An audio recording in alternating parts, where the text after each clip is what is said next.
Hi, my name is Marina Stevenson. I also go by M. Stevenson online, and my work in progress is Beheaded. I found Marina through a Twitter thread she wrote about querying. So today I'm bringing you the first work in progress with an emphasis on publishing. The thing that's helped me the most is just looking for the joy in it, because writing and publishing is just really hard no matter which route you go, and querying can really easily suck the joy out of it. So the book that I ended up signing with was one that I just had the most fun with. I just put everything that I loved into it. And I'm not saying that that's what did it, but it certainly meant that I had a lot more fun with it and that I believed in it a lot more when I was going out.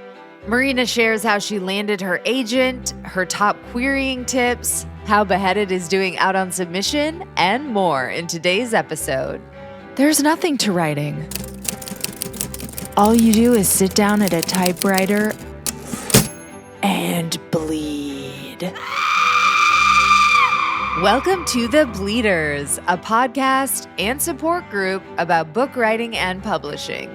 I'm writer and podcaster Courtney Kosak, and each week I'll bring you new conversations with authors, agents, and publishers about how to write and sell books. Today's episode is very apropos for me personally because I am about to start querying.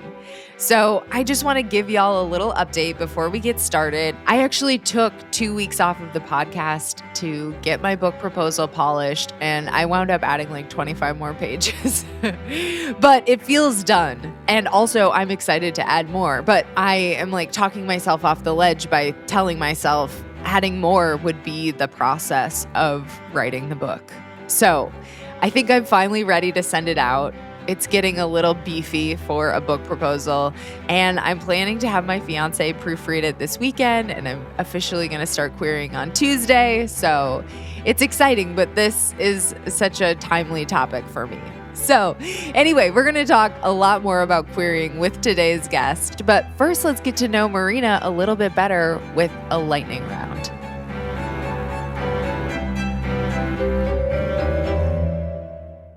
When did you first identify as a writer? I can't really remember a time when I didn't, so I guess as far back as I can remember.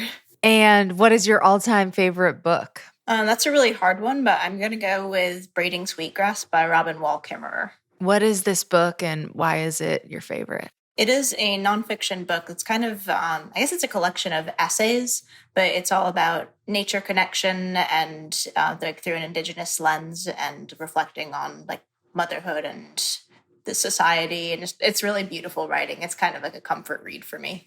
How did you find it? I got to know it through a job that I worked at, actually. So I have experience working as an outdoor educator, and it was being passed around in the circles where I was working, and that's how I got to know it. What is your dream writing routine? I think my dream writing routine would be having a chunk of time in the morning and a chunk of time in the afternoon or evening.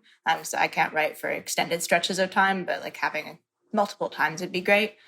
Probably quiet space, a cup of tea or coffee, somewhere comfy to sit, and ideally like rain outside the window.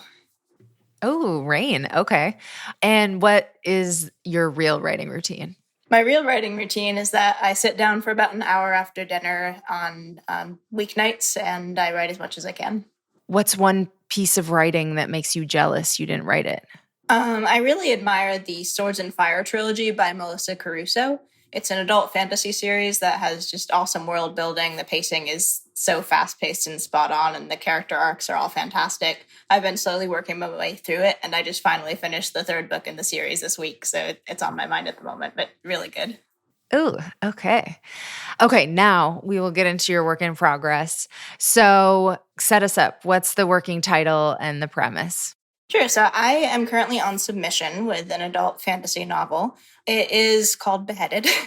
And the premise is there's an indentured servant girl who finds the enchanted head of a nobleman and makes a deal with him to reunite him with his body in exchange for wealth, but ends up developing unexpected feelings along the way. Oh, what a cool premise. Thanks. It's a little bit bonkers. I love it. When did you first start working on it? I started working on it in 2021, I think. Yeah, early 2021. So what would you say Or you probably know because you're out with it. Like, what kind of comps would you say for this? I've been using It's Stardust meets Tea Kingfisher. Okay, I don't know either of those. Stardust, like the Neil Gaiman book, and then it was also a movie. Oh, okay. Now I know. So what was your writing process with that? Like, how many drafts did you do? When did you kind of first get the inkling of the idea, and how did it develop from there? Yeah, so I think I had 3 drafts before I started querying. So my first draft was pretty rough, and then I do most of my revisions in my second draft. And then the third draft was pretty much just polishing after I had it out with beta readers. So I started querying after that with that one. As far as gathering my ideas and putting them together, I think I started just kind of throwing a lot of ideas into the pot, like while I was finishing up working on a different book. And then once I finished that one, I jumped into this one.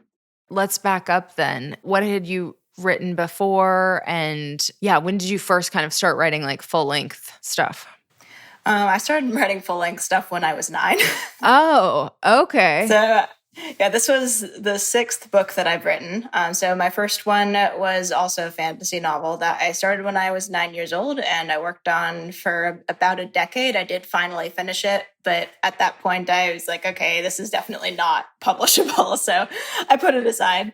After that, I did 2 literary fiction novels, and then I did 2 adult fantasy novels before this one that I ended up signing with an agent with. Oh, rad. So when you said, like, when did you first identify as a writer? Like, you truly were 9 years old writing your first novel. That's so cute. Yes. Okay. So what have you learned along the way process-wise, going through 6 attempts at a novel? Like, what did you learn you need in the process? I think that the 2 big things that I've learned are just having a steady writing routine, which I'm sure sounds very basic, but that was something that I didn't have for most of like my first 3 books. And I started a lot of other ones as well, but I never ended up finishing them because I didn't have a writing routine. So just having like a writing habit and coming back to it every day, or which is what works for me, has made a huge difference. And I think the other thing was leaning into a lot more of craft and plotting elements, because I used to just be a pantser, and then figuring out that it really helps me to have not a complete and detailed outline, but some sort of structure before I start actually drafting has been a game changer as well. So in your writing routine, when you're writing like in the evenings, how do you set that up for yourself to make the most of it? Do you have a game plan before? Do you have a word count goal? How do you try to make it successful? It depends what stage I'm in. Usually, what I do is I just tell myself I have to sit down and write. So I have what I call the 3-sentence rule when I'm drafting, where I'm like, I just have to sit down and write 3 sentences. That's it. And usually that's enough to just kickstart me into actually working on it. And of course, I write a lot more than 3 sentences. But sometimes I'm like, okay, that's really all I can manage. This is not a good writing night. I love that 3-sentence rule. I've been doing this site called 750words.com, and you just write 750 words and then they give you a check mark. It's so basic. And sometimes I allow myself to diary if I'm like, in between pieces or whatever, but it's kind of like the 3-sentence rule, except a few more sentences. Mm-hmm. Yeah, I'll also use the NaNoWriMo website to track my word count, just so I have that there, and I'll intentionally set a goal that I know I can achieve so I get the serotonin boost or dopamine or whichever chemical it is. Can you use that year-round? Yes, you can. Oh, that's a good tip. When did you know that it was done-ish and you were ready to start querying? I think I knew when it was done when I was kind of just changing a single word in a sentence here and there, and I wasn't really making any other big changes. So at that point, it had already been to a couple rounds of beta readers, and it's like anything else that I change at this point is either like a copy edits thing or it's just making it different instead of better. Yeah. And like, how many people did you let read and give you feedback? I had, I think, 4 beta readers for this one. I mean, you're obviously just going out to people that you really value their opinions. Do you have a kind of gauge for whether you're going to take a note or not? Yeah, I guess that really depends on the note. I mean, sometimes it's like, oh my gosh, yeah, how did I not see that? Like, of course I want to make this change. And then sometimes if it's feedback that I feel conflicted about, I'll try and sit with it for a bit before I actually make any changes and see how I feel about it later. And my experience has usually been like, if I feel super conflicted about it, then it's not the right feedback.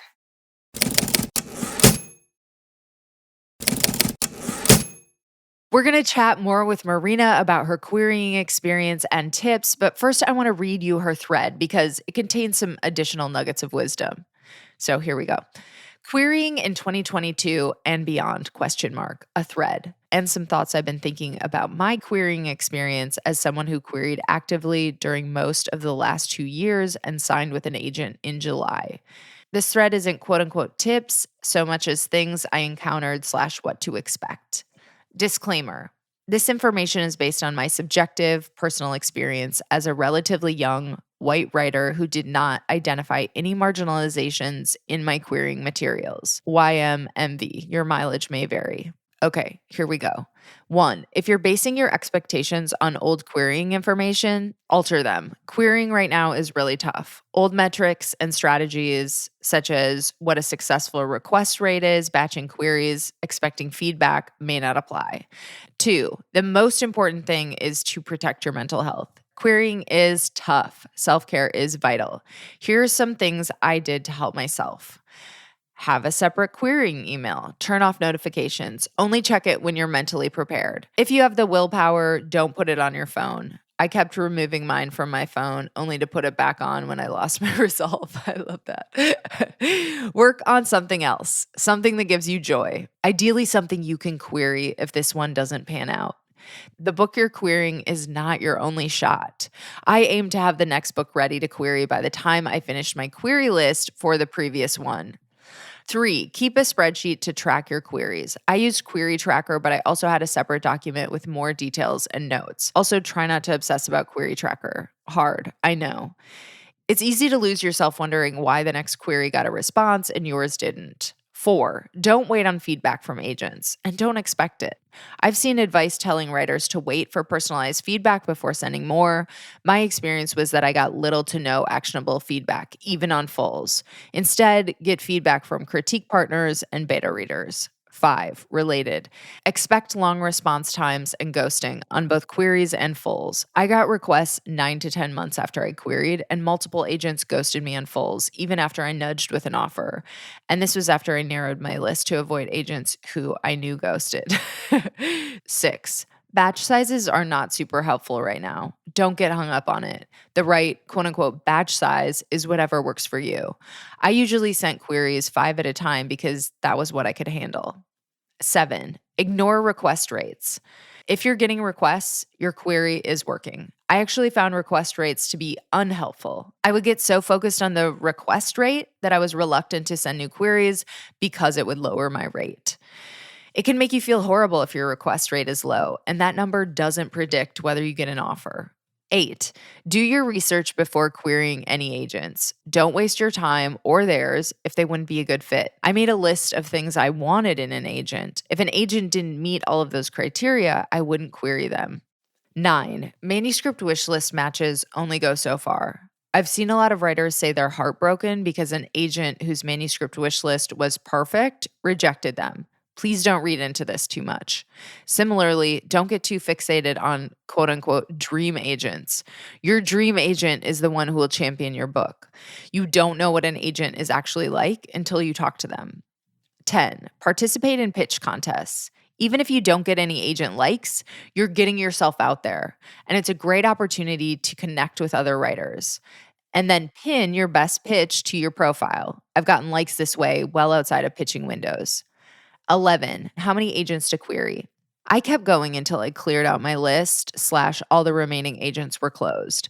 If you think an agent would be a good match, don't worry about the numbers. It might take a lot of queries. I sent 72 for the book I signed with.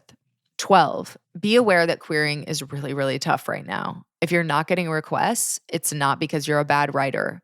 Agents pass on great books all the time. This is especially true for marginalized creators. Sending all the love your way. We need your stories. 13, find your crew. CPs, betas, family, writing groups, Discord servers. Having support from people who believe in your writing is invaluable. I found the Twitter writing community to be really supportive. 14, embrace your stubbornness. Querying is a game of persistence and luck. You can't engineer the luck, but you can be persistent until it comes your way. 15, aside from following agency guidelines, there's no quote unquote right way to query. Do whatever works for you and protect your mental health.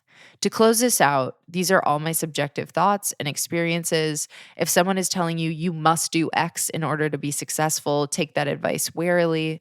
This is especially true for marginalized creators. Again, all the love to you. Truly, no one knows the secret to successful querying. We're all throwing spaghetti at the wall and hoping it sticks. I love that. Take care of your mental health. Keep at it. If traditional publishing is what feels right for you anyway, find your joy and best of luck. And that concludes Marina's Twitter thread. You can follow her at mstevensonbooks, and we will be back with more from Marina on her querying process right after this.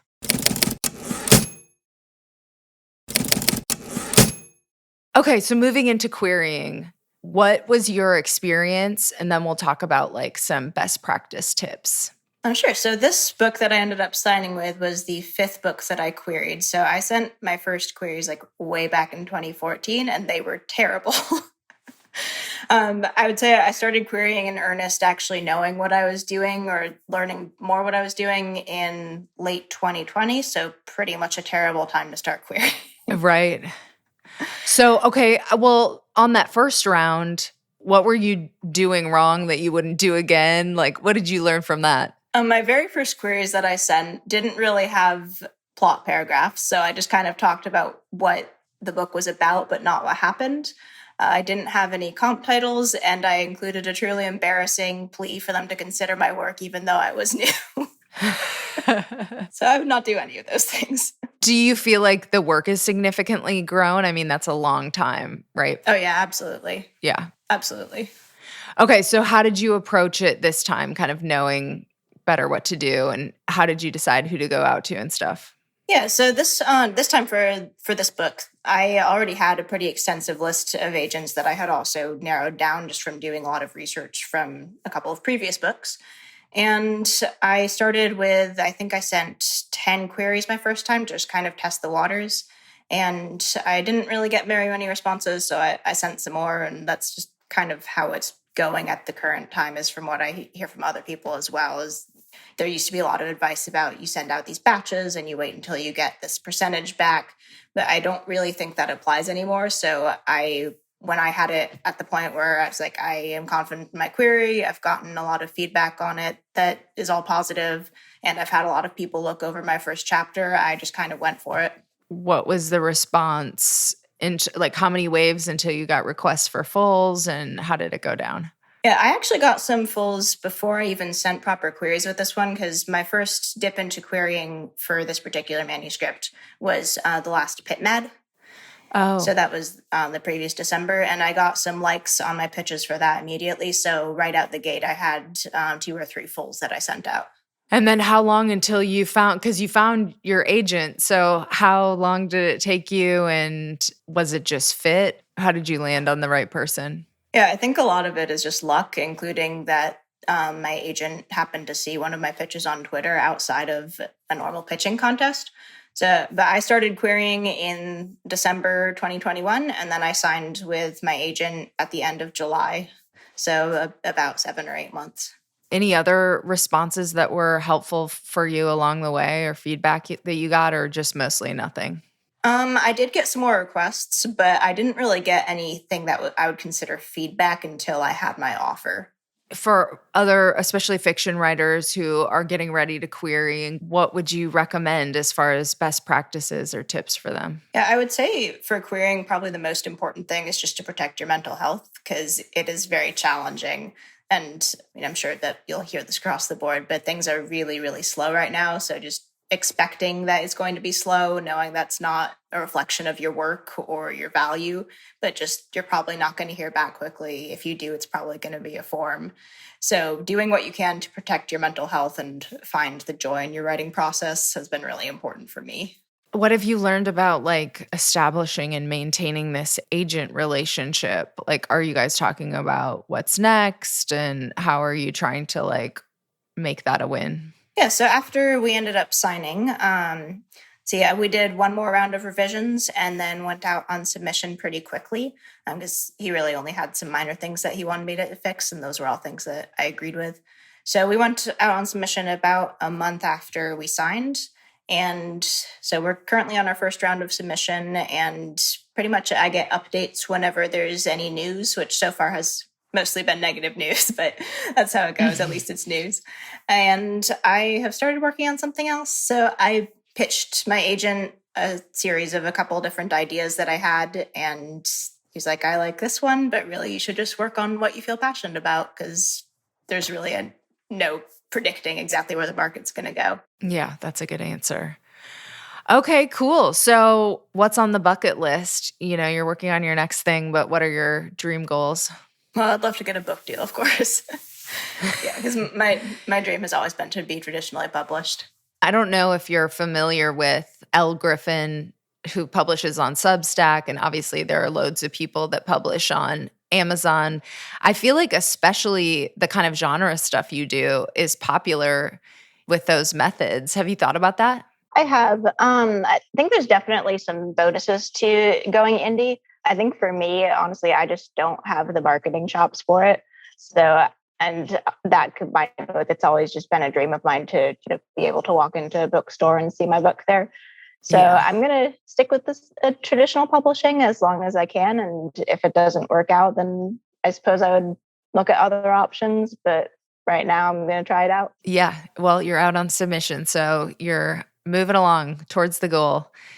So yeah, any final kind of takeaways from your experience or advice to writers? Yeah, I would say that probably the thing that's helped me the most is just looking for the joy in it, because writing and publishing is just really hard no matter which route you go, and querying can really easily suck the joy out of it. So the book that I ended up signing with was one that I just had the most fun with. I just put everything that I loved into it.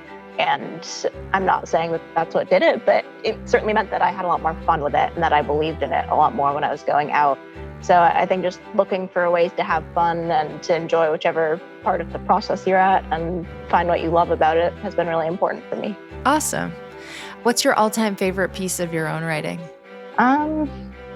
Probably the books that I'm on submission with.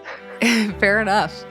Sending Marina good vibes on that beheaded submission. If you want to connect with her online and be the first to know when she drops her next Twitter thread, make sure you give her a follow. She is at M. Stevenson Books. I also have a website, which is marinastevenson.wordpress.com. Thank you so much to Marina for sharing your experience. I am psyched up to query and nervous and excited and scared. So wish me luck. And that is it for this edition of The Bleeders. If you missed the last episode with Jello Girls and Aesthetica author Allie Rowbottom, make sure to go back and check it out. It is such a good episode. Here is a little preview of that conversation. I still remember that meeting. I still remember him being like, well, I would want to read that book.